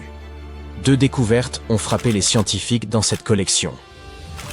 La première correspondait au reste d'une créature proche d'un tatou géant et la seconde au crâne d'un tapir ancien. Si vous ne le saviez pas, le tapir est un mammifère adorable, un peu semblable à un cochon, doté d'une courte trompe comme celle d'un éléphanteau. En Floride, des plongeurs ont retrouvé les vestiges d'un lointain ancêtre de cet animal, qui pourrait bien représenter une espèce nouvelle et inconnue. La majorité des fossiles du gouffre appartiennent à des équidés cabalins primitifs, un sous-groupe qui inclut les chevaux domestiques actuels. Leurs restes sont si bien conservés que les chercheurs ont pu observer des traces d'usure sur leurs dents, ce qui permettra aux spécialistes de mieux comprendre le régime alimentaire de ces créatures anciennes. On entend souvent parler de découvertes de restes d'animaux anciens ou de dinosaures dans des grottes, des ravins ou au fond de lacs. Mais imaginez qu'on en retrouve dans un musée. Tout a commencé au début des années 2000, au nord de la frontière de Floride, dans le sud-ouest de la Géorgie. Il y avait là une mine où l'on extrayait de l'argile.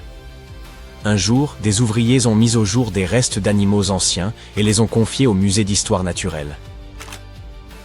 Ces vestiges sont ensuite restés en réserve, en attendant leur heure. Puis, un jour, quelqu'un s'est mis à les trier et a remarqué une mystérieuse vertèbre appartenant à un animal inconnu. Cette petite trouvaille a retenu son attention, et il y est revenu encore et encore, l'étudiant pour comprendre à quelle espèce cet os pouvait appartenir. Un jour, il a compris qu'il s'agissait d'un lézard éteint encore inconnu, ressemblant à un tégu, ces prédateurs que vous avez peut-être déjà aperçus et qui évoquent Mandévaran. L'os était âgé d'environ 15 à 17 millions d'années. Concluons notre vidéo par quelque chose d'un peu étrange. Vous voyez ce morceau de pierre couleur ambre, strié de bandes. Ou peut-être n'est-ce pas vraiment une pierre, on dirait plutôt un coquillage très ancien. En réalité, vous êtes en train de regarder le plus vieux fossile connu de l'histoire. Il s'agit d'un stromatolithe, et son âge est... Vous aurez du mal à le croire. Essayez de deviner, 100 millions d'années, 500 millions, 1 milliard? Non. Ce fossile a environ 3,4 milliards d'années. Il représente l'une des toutes premières formes de vie sur Terre. Enfin, pas la pierre elle-même. Le stromatolithe n'est qu'un support. La forme de vie primitive, ce sont ces fines bandes, appelées cyanobactéries, de minuscules organismes unicellulaires. Mais que dire des vestiges de quelque chose de plus grand, par exemple d'animaux anciens? Voici les trilobites.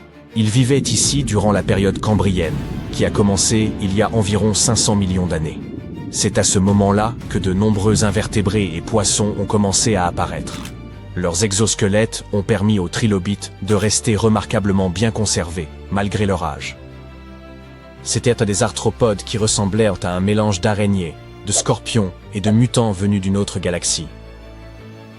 Ces animaux ont existé pendant très longtemps, et l'on retrouve leurs restes presque partout dans le monde. Ils sont apparus dès le tout début du Cambrien, ont traversé cette période, puis se sont éteints à la fin du Permien, lors de la grande extinction permienne, quand environ 90% de tous les êtres vivants ont disparu de la surface de la Terre. Ces créatures nageaient en pleine eau, s'enfouissaient dans le fond marin ou rampaient à sa surface. Elles vivaient comme des prédateurs et des charognards. L'avant de l'animal était protégé par un solide bouclier céphalique. Il possédait des yeux en forme de croissant et une plaque calcifiée sur la partie inférieure de son corps. Cette plaque couvrait son œsophage et sa bouche. Plusieurs paires de pattes partaient de son corps et le trilobite pouvait aussi se rouler en boule à la manière d'un cloporte. Les navires de Nemi étaient d'immenses bâtiments construits par les Romains il y a plus de 2 millénaires, dotés de sols en marbre, de mosaïques polychromes et même d'une plomberie destinée à des bains luxueux.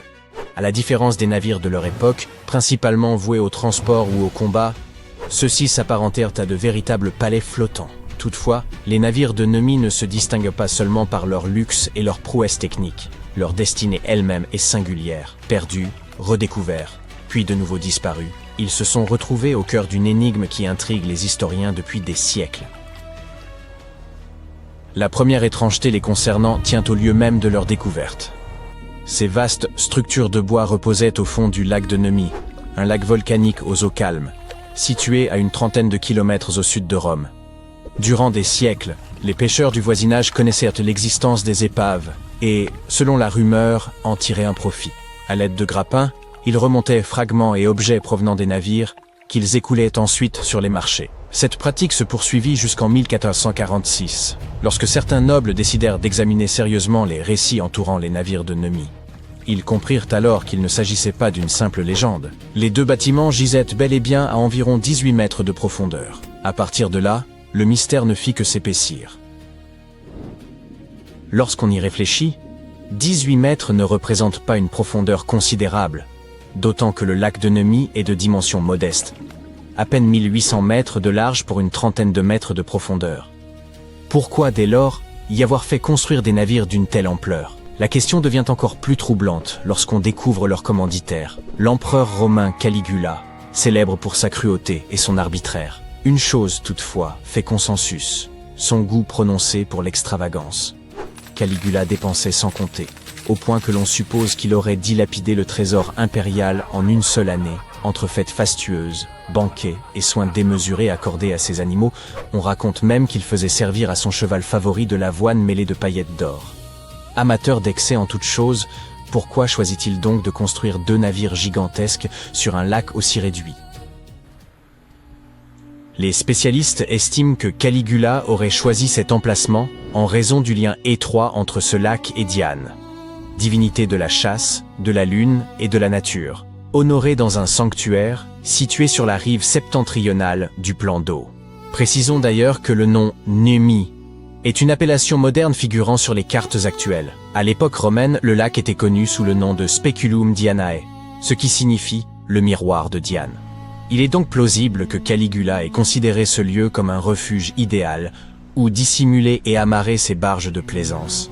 Il aspirait à posséder des palais flottants d'un luxe excessif, et c'est précisément ce qu'il fit obtint. La prima nave, expression signifiant « premier navire », était un bâtiment colossal d'environ 70 mètres de long, une taille comparable à celle des plus grands avions de ligne actuels, tels que l'Airbus A380. Sa coque se divisait en 3 grandes sections, l'arrière étant plus large que l'avant. 2 imposantes structures occupaient chacune des extrémités et étaient reliées par des escaliers ainsi que des couloirs, conférant à l'ensemble une silhouette singulière, sans équivalent connu dans l'architecture navale de l'Antiquité. La seconde nave, ou second navire, surpassait encore la première par ses dimensions. Située dans des eaux plus profondes et à une plus grande distance du rivage, elle était moins accessible, ce qui contribua également à son meilleur état de conservation. Le navire atteignait environ 70 mètres de long pour 24 mètres de large, avec une vaste structure à l'arrière et une autre, plus modeste, à l'avant. Bien que ces superstructures aient disparu au moment de la découverte, leur existence reste clairement identifiable à travers l'organisation et l'agencement des ponts. Ces navires étaient extraordinaires. Ils furent réalisés à partir des matériaux les plus raffinés. Des mosaïques complexes composaient des sols somptueux, aux couleurs éclatantes, tandis que du marbre de qualité conférait à l'intérieur un aspect luxueux. Ils disposaient également de 10 bancs de rames, de bains, de galeries, de salons, et même de jardins de vignes et d'arbres fruitiers, oui, de véritables jardins plantés sur des navires. Caligula entendait manifestement faire de ces bâtiments son petit paradis. On rapporte qu'il y donnait des orgies débridées, au cours desquelles sa débauche ne connaissait aucune retenue, allant jusqu'à entretenir des relations scandaleuses avec les épouses de ses généraux et de ses sénateurs. Ces navires étaient indéniablement conçus pour impressionner, en exhibant à la fois la richesse et la puissance de l'empereur, mais aussi le remarquable savoir-faire des ingénieurs romains. Des indices montrent que ces bâtiments intégraient des dispositifs que l'on croyait apparus bien plus tard. Ils étaient dotés d'une plomberie élaborée, et certaines sources avancent même l'existence d'eau courante à bord. Des vestiges de conduites en bronze et d'évacuation en plomb ont été mis au jour, ce qui semble stupéfiant pour des navires datant du 1er siècle. Un autre détail frappant réside dans le fait que les poutres en bois étaient gainées de plomb afin d'éloigner les tarets, ces minuscules mollusques réputés pour perforer et consommer le bois. Cette précaution s'avérait toutefois largement inutile puisque ces organismes ne vivent pas en eau douce. Il existe également l'hypothèse selon laquelle l'un des navires aurait été équipé d'une plateforme rotative. Sa fonction précise demeure inconnue, mais elle aurait pu servir à exposer une statue en mouvement, vraisemblablement celle de Diane. Ou elle pouvait répondre à un objectif plus ludique, comme permettre aux convives de manger tout en pivotant lentement afin de contempler le paysage. Qui sait? Toutes ces découvertes ont conduit les spécialistes à penser que ces navires furent principalement conçus pour le loisir ou pour la célébration de rites antiques, voire une combinaison des deux. En définitive, la fonction exacte des navires de Neumi demeure obscure, faute de sources historiques solides. Bien que ces bâtiments aient été constitués de véritables prouesses techniques, leur existence fut brève. Ils ne semblent avoir été utilisés qu'environ une année, avant la fin du règne de Caligula. Par la suite, les bateaux furent endommagés, chargés de pierres, puis volontairement immergés au fond du lac. On en revient ainsi à l'épisode de leur redécouverte. En 1446, la présence des épaves fut confirmée sans qu'il soit possible de les remonter. Ce n'est qu'en 1929 que les autorités italiennes décidèrent d'assécher le lac dans le but de les récupérer, en pompant près de 20 mètres d'eau. L'extraction, longue et difficile, s'étala sur plusieurs années, et le second navire ne fut finalement dégagé de la vase qu'en 1932. Pendant les fouilles, les archéologues mirent au jour de nombreux objets précieux issus des épaves. Peu à peu, de grandes ancres, des éléments décoratifs en bronze et des statues de marbre furent extraits, ainsi que des anneaux de rames ouvragés, des assemblages en bronze et des tuiles de toiture en cuivre. Le coût de ces navires devait être considérable. À cette époque, la récupération des vestiges romains revêtait une importance majeure, et l'extraction des navires du lac fut perçue comme une victoire pour l'Italie. En 1936, la construction d'un musée fut décidée afin d'exposer les épaves au public. Mais le récit prit ensuite une tournure tragique. Cette période, comme vous le savez, fut profondément marquée par la Seconde Guerre mondiale, et l'Italie ne fut évidemment pas en reste. En 1944, un incendie se déclara dans le musée, détruisant les navires ainsi que l'essentiel des collections archéologiques.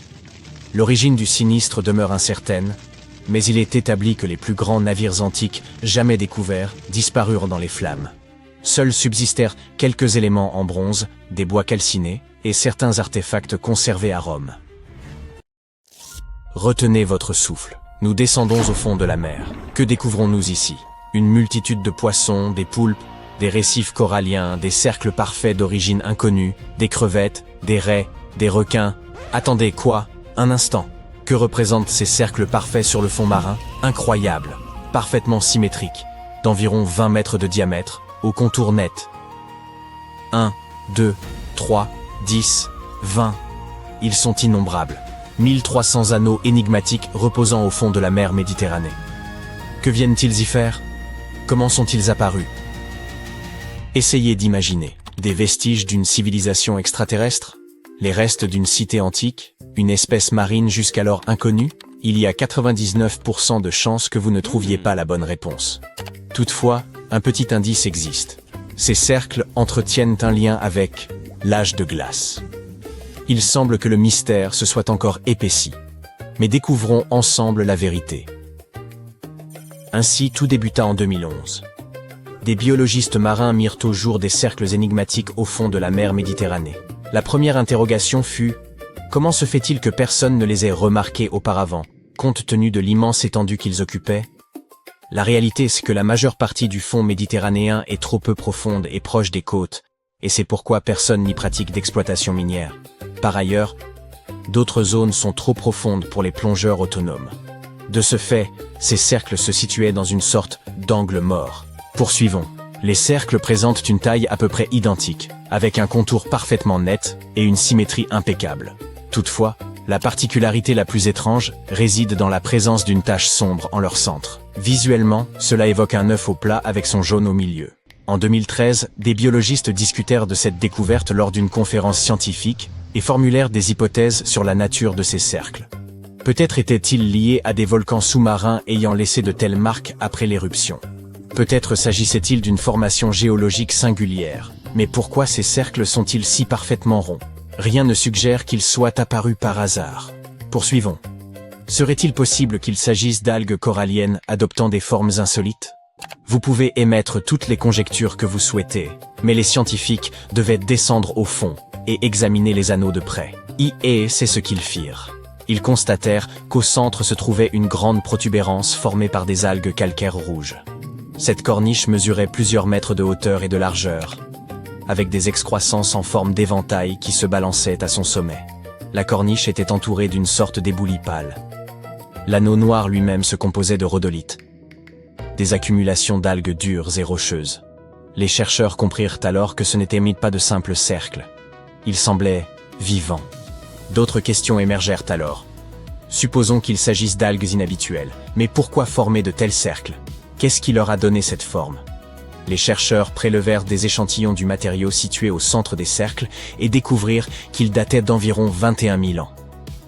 À cette époque, des événements d'une ampleur considérable modifièrent l'apparence de la Terre et influencèrent le destin de toutes les créatures qui l'habitaient. Il y a 21 000 ans, c'était le pic de la dernière ère glaciaire. La mer Méditerranée était bien plus petite et plus froide qu'aujourd'hui. Le fond marin sur lequel apparaissaient les mystérieux cercles se situait alors plus près de la surface. Aujourd'hui, il règne l'obscurité. Mais à cette époque, cet endroit était baigné par la lumière du soleil traversant l'eau. Les scientifiques découvrirent également plusieurs grottes comportant des strates de roches sédimentaires près des cercles. Autrefois, ces cavités se trouvaient au-dessus du littoral et étaient frappées par les vagues, ce qui provoquait l'érosion et la formation de ces espaces vides. Désormais, elles sont totalement immergées. Que pouvons-nous en déduire? Pendant l'âge de glace, la mer froide n'était pas très profonde. Et ensuite, les scientifiques identifièrent la nature des étranges corniches situées au centre des anneaux. À première vue, elles ressemblaient à des coraux. Mais il s'agissait en réalité de sédiments produits par des algues corallinacées. Ces organismes photosynthétiques construisaient un squelette de carbonate de calcium. Ils se développaient à cet endroit car il offrait chaleur et exposition à la lumière du soleil. Au début, ces algues prospéraient. Elles s'étendaient en formant des structures proches de dômes ou de larges crêpes. Puis, l'ère glaciaire commença à décliner. La température augmenta progressivement, les glaciers continentaux massifs fondirent, et d'immenses quantités d'eau issues de la fonte s'écoulèrent dans la mer Méditerranée. Son niveau s'éleva, le fond devint plus profond, et la lumière se fit de plus en plus rare. Les splendides algues sombrèrent lentement dans l'obscurité. Leurs dômes s'effondrèrent, laissant ces petites corniches centrales et des fragments de carbonate de calcium épars. Pendant des millénaires, aucun organisme n'occupa les alentours de ces vestiges. Mais d'où proviennent les grands cercles? Après la fonte des glaciers, le niveau de la mer Méditerranée se stabilisa il y a environ 8000 ans. Les algues développèrent de nouvelles couches, sous forme de petites corniches, ces poussées en éventail qui se balançaient. L'organisme commença à envelopper les fragments de carbonate de calcium, puis de petits morceaux dévalèrent les corniches. Ils roulèrent dans diverses directions, formant ainsi ces cercles parfaits. Pour l'instant, cette explication paraît la plus réaliste. Les chercheurs reconnaissent ne disposer d'aucune preuve directe confirmant que les cercles sont apparus ainsi, mais rien ne permet non plus de considérer cette hypothèse comme erronée. Si vous espériez que ces cercles avaient été délibérément tracés par quelqu'un ou quelque chose, ne vous méprenez pas. D'autres cercles mystérieux existent au fond de la mer, mais ceux-ci ont été créés à des fins précises par une créature exceptionnelle. En 1995, des plongeurs observèrent de magnifiques cercles aux motifs géométriques directement sur le fond sablonneux au large du Japon. On aurait dit qu'ils avaient été dessinés sur le sable. Ces cercles n'étaient pas anciens, car l'eau aurait effacé les motifs. Effectivement, ces dessins furent rapidement effacés, mais d'autres apparurent ensuite. Personne ne comprenait ce qui se passait. Quelqu'un prenait-il plaisir à taquiner les plongeurs ? Mais la réalité s'avéra bien plus fascinante. Ces motifs servaient à séduire les femelles. Et ce quelqu'un n'était autre qu'un petit poisson-ballon à taches blanches. Les mâles de cette espèce agitent leurs nageoires sur le fond, nagent dans différentes directions et créent ainsi d'impressionnants cercles aux motifs complexes. Ils n'ont aucune instruction artistique et ne raisonnent probablement pas de manière abstraite. Mais leur objectif est bien de fonder une famille. Ces poissons mesurent environ 12 cm. Tandis que leurs œuvres atteignent environ 2 mètres de diamètre. Ces petits artistes font de leur mieux. Mais que se passe-t-il ensuite ? La femelle s'approche, observe le motif et rend son verdict. Si elle apprécie le dessin, elle est prête à fonder une famille. Dans le cas contraire, elle s'éloigne prestement, laissant le pauvre poisson-ballon le cœur brisé. Les dessins demeurent mystérieux. Les scientifiques ne peuvent pénétrer le cerveau du poisson pour obtenir des réponses. Tout ce que nous pouvons faire, c'est observer. Lors de longues sessions d'observation, les chercheurs remarquèrent des détails curieux. Autour du centre, des espaces et motifs parfaitement alignés. Le poisson ne se contente pas de tracer des contours sur le fond, il les décore également avec des fragments de coquillages. Autrement dit, le mâle s'applique avec soin, tel un artiste travaillant sur sa toile. Ce chef-d'œuvre prend forme en 7 à 9 jours, avant que les courants ne l'effacent. Si la femelle n'approuve pas, le poisson doit tout reconstruire. Mais si la femelle choisit le mâle, ils forment alors un couple.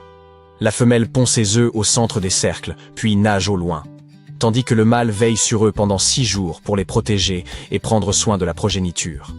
Le comportement de ces poissons rappelle celui des oiseaux jardiniers, des volatiles qui construisent de petites huttes avec brindilles et feuilles qu'ils décorent de baies et de fleurs colorées. Et tout cela dans le seul but d'attirer une partenaire et de s'assurer une descendance. Dans un avenir proche, des chercheurs parviennent à extraire l'ADN d'une créature disparue depuis la nuit des temps. Ils comblent ensuite les fragments manquants avec les gènes issus d'un animal contemporain, avant de tenter, dans un laboratoire ultramoderne, de ressusciter l'espèce ainsi reconstituée. Cela vous semble familier ? Eh oui, c'est l'intrigue du premier Jurassic Park.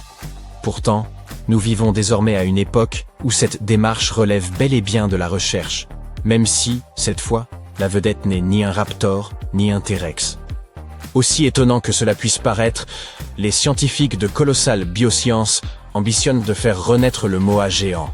Imaginez une autruche, mais 2 fois plus haute et nettement plus massive. Cet énorme oiseau, incapable de voler, s'est éteint il y a environ 6 siècles. Il arpentait autrefois les forêts de Nouvelle-Zélande, pouvant atteindre près de 3,50 mètres lorsque son cou était déployé, ce qui en faisait le plus grand oiseau ayant jamais foulé la terre. Il approchait les 230 kg, sans pour autant être le plus lourd jamais connu. Un titre détenu par l'oiseau-éléphant de Madagascar. Malgré tout, croiser 230 kg d'oiseaux lancés à pleine vitesse dans les bois n'avait rien de rassurant. Le moa géant ne possédait ni aile fonctionnelle, ni bec destiné au combat, et n'en avait nul besoin. Durant des millénaires, il vécut paisiblement à l'abri de tout prédateur naturel, occupant presque la position d'oiseau souverain. Presque, car seul l'aigle de Haast, un rapace monumental doté d'une envergure de 3 mètres et de serres comparables à des couteaux à steak, pouvait l'abattre. Tel était l'équilibre naturel, jusqu'à l'arrivée de l'homme.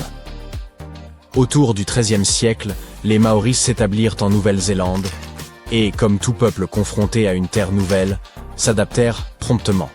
Le moa immense et peu rapide, devint une ressource alimentaire essentielle, sans doute fort appréciée. En quelques générations à peine, l'espèce s'éteignit et l'aigle de Haast disparut à sa suite faute de proie. Ainsi va la chaîne alimentaire. Habiles chasseurs construisant leur vie sur un territoire inédit, les Maoris marquèrent toutefois un tournant majeur dans l'écosystème néo-zélandais, un sujet encore débattu aujourd'hui. Le moa n'était pas seulement gigantesque, il contribuait largement à la vigueur des forêts. Et 6 siècles plus tard, les chercheurs envisagent de le recréer grâce à des technologies de pointe et à des indices hérités du passé. Pourquoi, dès lors, déployer tant d'efforts pour ressusciter un oiseau disparu depuis si longtemps? Selon Colossal Biosciences, la même entreprise à l'origine des louveteaux Deerwolf, modifiés génétiquement, l'enjeu dépasse largement le simple effet spectaculaire. Les moas auraient à façonner le paysage lui-même. En Nouvelle-Zélande, ils régulèrent la végétation et assurèrent la dispersion des graines des plantes indigènes, empêchant les forêts de devenir denses et déséquilibrées. Leur absence priva certaines espèces de leurs principaux diffuseurs de graines, tandis que les arbustes envahissants gagnèrent du terrain dans des zones autrefois maîtrisées. L'idée est donc la suivante. Puisque l'on ne peut remonter le temps, peut-être est-il possible de redémarrer le système en réintroduisant un animal capable d'assurer la même fonction écologique. Mais comment ramener une espèce éteinte? Et cela relève-t-il réellement du possible? D'une certaine manière, oui. Mais pas selon le modèle de science-fiction où l'on clonerait un dinosaure complet. Le moa a disparu depuis des siècles, et son ADN, fragmenté et détérioré, comporte d'immenses lacunes. Les chercheurs ne viseront donc pas une copie parfaite, ils procéderont plutôt à une recomposition. Ils utiliseront les segments exploitables de l'ADN du moa, puis combleront les manques grâce aux gènes d'un parent vivant, vraisemblablement l'émeu. Grâce à l'outil CRISPR, comparable à un logiciel de retouche appliqué au génome, ils combineront l'ensemble, modifieront l'embryon et le développeront en laboratoire. Si tout fonctionne, l'animal obtenu ressemblera, se déplacera et se comportera comme un moa, sans pour autant en être un double génétique. Il ne s'agira ni d'un clone, ni d'un spécimen parfaitement authentique. Toutefois, Colossal Biosciences estime cela suffisant. Si l'animal adopte les comportements du moa et remplit le même rôle écologique, l'objectif est atteint. Il ne s'agit donc pas de recréer littéralement le passé, mais de façonner un organisme nouveau chargé d'assumer une fonction ancienne. C'est ici que les choses deviennent intéressantes. Colossal Biosciences ne semble qu'entamer son entreprise. L'équipe dispose déjà d'une véritable feuille de route consacrée au retour d'espèces disparues. Outre le moa géant, elle s'emploie à ressusciter le mammouth laineux, le dodo et le thylacine, également appelé tigre de Tasmanie. Chacun s'est éteint pour des raisons distinctes, mais l'objectif demeure identique. Créer une forme moderne capable de combler les vides écologiques qu'ils ont laissés. Les mammouths laineux étaient des éléphants de l'ère glaciaire, compagnons occasionnels des paresseux terrestres, faisant vibrer le sol arctique à chacun de leurs pas, abattant arbres et tassant la neige. Durant cette époque, la région n'était pas le désert glacé actuel, mais la steppe à mammouth, une vaste prairie sèche et venteuse, s'étendant de l'Espagne à la Sibérie puis jusqu'à l'Alaska, couverte d'herbes résistantes au froid et de buissons épars. Les mammouths contribuaient à maintenir cet équilibre. Certains chercheurs estiment que leur disparition aurait favorisé la transformation de ces milieux ouverts en zones humides saturées, capturant davantage de carbone. L'idée est donc de combiner l'ADN du mammouth avec celui de l'éléphant d'Asie afin de créer un hybride laineux adapté au froid, susceptible d'aider l'Arctique à conserver ses prairies plutôt que de basculer vers les marécages et peut-être même de ralentir le réchauffement en préservant plus longtemps le permafrost. Le dodo est sans doute l'espèce disparue la plus emblématique de l'histoire. Il vivait à l'île Maurice, se nourrissant de fruits et participant à la dispersion des graines dans la forêt. Après l'arrivée des navigateurs européens, sa population déclina progressivement jusqu'à s'éteindre à la fin du XVIIe siècle, moins d'un siècle après sa découverte. Certains scientifiques pensent que son absence a profondément marqué l'écosystème insulaire. On cite souvent le tambalacoque, ou arbre du dodo, qui aurait peut-être dépendu de l'oiseau pour favoriser la germination de ses graines. Bien que cette hypothèse soit débattue, il demeure probable que le dodo contribuait à l'équilibre végétal de l'île. Colossal Biosciences cherche désormais à introduire un oiseau s'en approchant, dans l'espoir qu'il participe à la revitalisation de ces forêts. Et puis vient le thylacine, sans doute mon préféré. À la fois proche du loup et du kangourou, orné de rayures rappelant celles d'un tigre, il n'en demeurait pas moins un prédateur majeur régulant les populations de proies de son territoire. Accusé d'attaque contre le bétail, il fut traqué jusqu'à l'extinction. Les chercheurs pensent qu'un nouveau thylacine pourrait contribuer à restaurer l'équilibre là où il a été rompu. Ainsi, même si le MOA attire aujourd'hui toute l'attention, il ne constitue qu'un projet parmi une liste bien plus ambitieuse. Toutefois, c'est ici que s'ouvre le véritable débat, car ce programme de retour des bêtes d'antan ne fait pas l'unanimité. Tandis que certains scientifiques rêvent d'offrir une seconde chance à ces espèces, beaucoup s'interrogent encore. Aidons-nous réellement l'environnement, ou nous contentons-nous de le sonder à coups de technologies coûteuses? Ces créatures nouvelles ne sont pas des reproductions fidèles, mais des recompositions. Suffisamment proches peut-être, mais jamais identiques. De plus, les écosystèmes ne fonctionnent pas comme des machines dont on remplacerait simplement une pièce en espérant retrouver le même résultat. Il existe aussi une inévitable part d'incertitude. Un MOA conçu en laboratoire pourrait se comporter autrement que son ancêtre, consommer des plantes inadaptées ou perturber l'équilibre local en dominant des espèces absentes lors de son existence passée. Certains spécialistes redoutent qu'introduire de nouveaux organismes dans les écosystèmes actuels ne se retourne contre nous. Le monde où ils reviendraient a changé, et, dans certains cas, leurs anciens habitats ont purement disparu. À cela s'ajoute une inquiétude plus profonde, le message transmis au sujet de l'extinction. Si l'on croit qu'il suffit de ramener une espèce pour corriger une perte, ne risque-t-on pas d'affaiblir la perception de l'urgence écologique? Protéger les espèces menacées semblera-t-il moins vital si l'extinction cesse d'être définitive? Malgré une prouesse scientifique indéniable, les questions éthiques persistent. Faut-il raviver des espèces perdues ou redoubler nos efforts pour préserver celles qui subsistent encore? Et si ces deux approches doivent coexister, comment les mener à bien? Qu'il s'agisse de mammouths, de moas ou de dodos, une chose est sûre. Nous n'étudions plus simplement la nature, nous possédons désormais le pouvoir d'en modifier les règles. Et comme le rappelait l'oncle Ben, un grand pouvoir entraîne de grandes responsabilités. Dites-nous ce que vous en pensez et comme toujours, restez du côté sympa.